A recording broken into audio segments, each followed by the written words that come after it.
Today, I'm going to show you how to add captions on CapCut PC. See these captions below, just like these. Open CapCut and bring your video clip inside the project. Now drag the video onto the timeline. Next, click on the Captions option. Select Auto Captions. Choose your language from the list.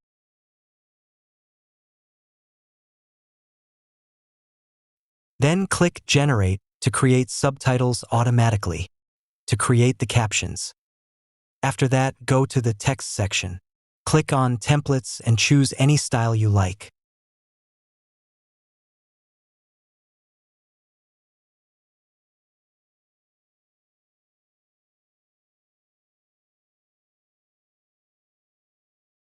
Now go to Effect.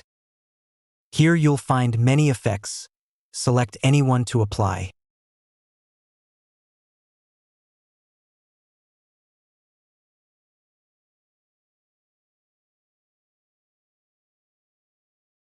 Want captions fast in CapCut PC?